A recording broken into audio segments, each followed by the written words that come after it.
Girls. Good morning girls. आज हम लोग पढ़ेंगे प्राचीन कालीन भारतीय शिक्षा के पाठ्यक्रम का सामान्य विवरण प्रस्तुत कीजिए। इसमें जो वहाँ का सामान्य पाठ्यक्रम था उसके बारे में कुछ बातें आपको इस प्रश्न में बताई जाएंगी। जैसा आप देख रही हैं, प्राचीन कालीन भारतीय शिक्षा को 2 वर्गों में बांटा गया था, प्राथमिक शिक्षा तथा उच्च शिक्षा।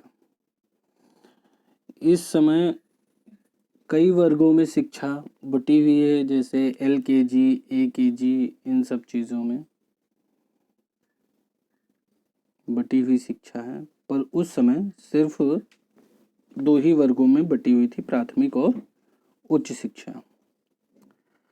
आज की प्राथमिक शिक्षा और प्राचीन युग की प्राथमिक शिक्षा में अंतर था।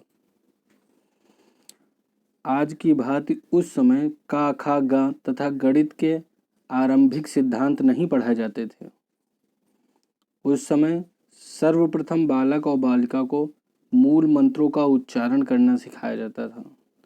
उस समय जो प्रारंभिक शिक्षा थी उसमें मंत्र का उच्चारण करना सिखाया जाता था, और अब की जो शिक्षा है उसमें हम लोग ABCD, का, खा, गा यही सब सीखते हैं।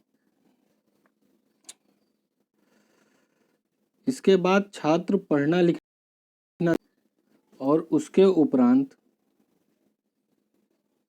उन्हें व्याकरण की शिक्षा दी जाती थी।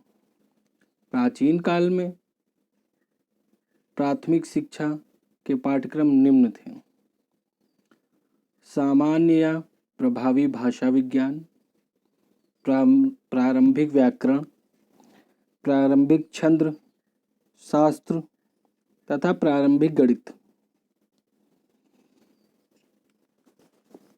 तो कुल मिला के ये था कि पहले मंत्रों का उच्चारण सिखाया जाता था, उसके बाद उन्हें लिखना और पढ़ना सिखाया जाता था, और तत्पश्चात उन्हें व्याकरण के बारे में जानकारी दी जाती थी।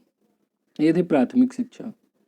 उच्च शिक्षा है, प्राचीन काल में आर्य लोग उच्च शिक्षा को बहुत अधिक महत्व देते थे।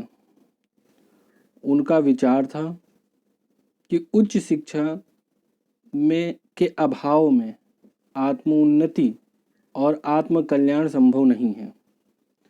उन लोगों का यह मानना था, आर्य लोगों का, कि जब उच्च शिक्षा प्राप्त व्यक्ति जो होता है उसका आत्मा परमात्मा दोनों ही चीज़ों को समझ सकता है। इसलिए आत्मा के कल्याण के लिए उच्च शिक्षा बहुत ही ज़रूरी थी।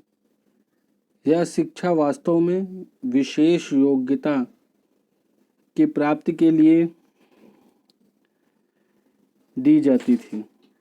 वैदिक काल में उच्च शिक्षा के पाठ्यक्रम निम्न थे: चारों वेदों की शिक्षा दी जाती थी। 4 वेद आप जानते ही हैं: ऋग्वेद, यजुर्वेद, सामवेद तथा अथर्ववेद।